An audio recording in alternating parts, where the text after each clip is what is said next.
Fala pessoal, chegando com mais um vídeo aqui no Seleção com Samuel e hoje nós vamos falar sobre 3 temas. Primeiro, oficial, Jorge Jesus foi demitido do Al Hilal e a seleção brasileira tem caminho livre para acertar com o treinador, mas por outro lado, ainda tem uma história de Ancelotti. Eu vou trazer todos os detalhes das últimas informações sobre essa busca da CBF por um novo técnico. E por falar em técnico, quem deu uma opinião bem polêmica foi o Cafu, campeão mundial, capitão do Penta Mundial com a seleção brasileira, fez um alerta sobre a possibilidade do Ancelotti assumir o comando da seleção. E por fim, Rivaldo cravou quem deve ser o camisa 9 da seleção brasileira. Então fica comigo até o final que tem muita informação pra gente falar aqui no vídeo de hoje.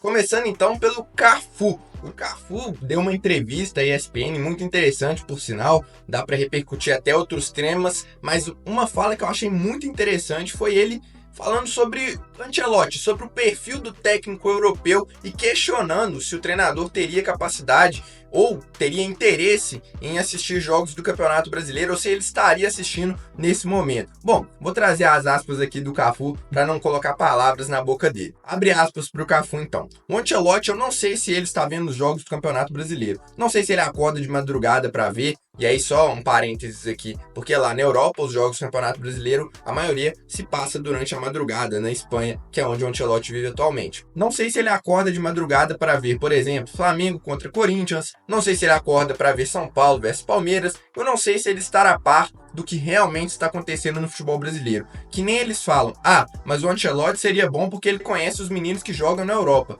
Mas e os meninos que jogam no Brasil? Os jogadores que estão aqui e se destacam? Bom, aí entra uma questão de opinião minha. Eu não acho que o Ancelotti de fato assista aos jogos do Campeonato Brasileiro neste momento. E nem acho que precisaria. O treinador ele não tem obrigação nenhuma de assistir os jogos do Campeonato Brasileiro. Agora, a partir do momento, se e quando ele fechar, eu tenho muita certeza que o Ancelotti, sendo um profissional gabaritado que é, ou ele, ou várias pessoas da comissão técnica dele, assistiriam a vários jogos do Campeonato Brasileiro. Então, assim, com todo respeito à opinião do Cafu, não acho que isso seria uma questão para o Ancelotti. E eu vejo muita gente falando, mas o Ancelotti não convocaria jogadores do futebol brasileiro. Cara, acho que até pode ser que ele tenha uma preferência menor do que o Dorival, por entender que o futebol europeu seja mais qualificado, mas não acho também que ele deixaria de convocar, por exemplo, o Pedro ou o Gerson, só para falar dois aqui que têm se destacado muito no futebol brasileiro, não acho que chega nesse ponto. E o Cafu foi além disso, ele pediu 2 técnicos brasileiros na seleção, foi perguntado quem que você daria oportunidade, ele respondeu, abre aspas de novo para o Cafu,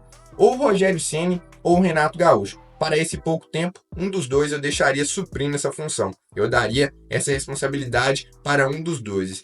Esse pouco tempo ele quis dizer em relação à Copa do Mundo de 2026. Esse pequeno ciclo. Bom, eu nem acho que seja uma opinião absurda do Cafu. Dos treinadores brasileiros, esses são 2 de fato dos melhores. Colocaria talvez aí o Roger Machado, o Felipe Luiz, mas acho que é muito cedo para falar de Rogério Ceni, muito cedo para falar de Roger, muito cedo para falar de Felipe Luiz. E o Renato, cara, eu já até falei em outro vídeo aqui, eu gostaria de ver assim um Renato, seria uma opção se falando de treinadores brasileiros, mas a partir do momento que a gente tem a possibilidade de acertar com o Ancelotti, de acertar com o Jorge Jesus, até outros treinadores aí que estão em pauta, já foi falado do Abel Ferreira, nesse caso eu até preferiria o Renato Gaúcho, não vou entrar muito a fundo nesse tema hoje, mas enfim, acho uma opinião muito válida do Cafu, que sempre defendeu técnicos brasileiros na seleção brasileira, vale ressaltar isso, o Cafu é um cara mais, digamos assim, conservador e por isso dessa opinião. Você concorda com ele? Deixa aí nos comentários. E o Rivaldo, apesar de não ser um especialista assim na função, digamos,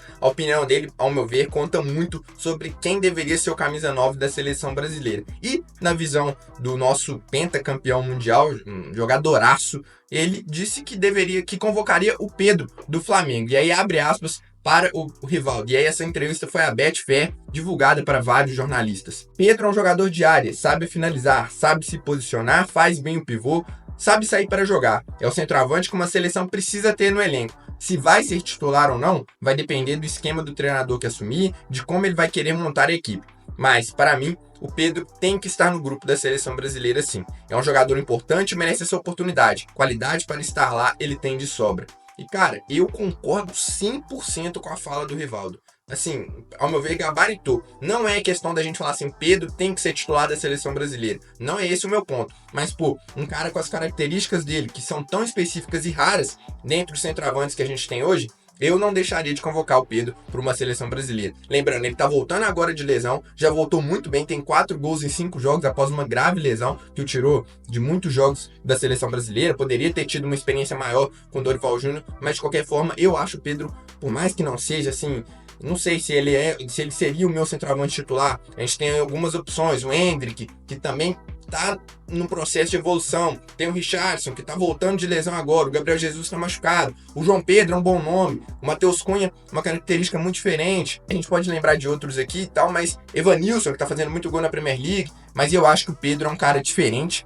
Tem muito recurso técnico, domínio, finalização, pivô, é um cara mais alto. Então, assim, dá pra você encaixar, por exemplo, Pedro, Endrick e Richarlison no mesmo grupo. É bom você ter um jogador que nem o Pedro. E quem sabe até pra ser titular, aí a gente tem que ver, como o Rivaldo disse, quem vai ser o treinador da seleção brasileira. E antes de te falar justamente sobre esse tema, quem vai ser o técnico da seleção brasileira, peça o seu like se você tá curtindo o vídeo, ajuda muito o YouTube a entregar esse conteúdo para mais pessoas. O YouTube entende que o meu canal é mais relevante, então você deixar o like, que gasta um segundinho só, é muito importante aqui para o canal. Mas falando aqui agora então de Jorge Jesus, ele foi demitido de vez oficial pelo Al Hilal na noite dessa sexta-feira, dia 2 de maio. Isso já havia sido anunciado no dia 1º de maio, no feriado, mas eu não quis trazer aqui no canal porque ainda era especulação. E cara, eu vou ter muito cuidado de trazer algo sobre técnico aqui agora no canal, porque depois da última do Ancelotti, dessa novela, de que estava certo, não estava mais, e agora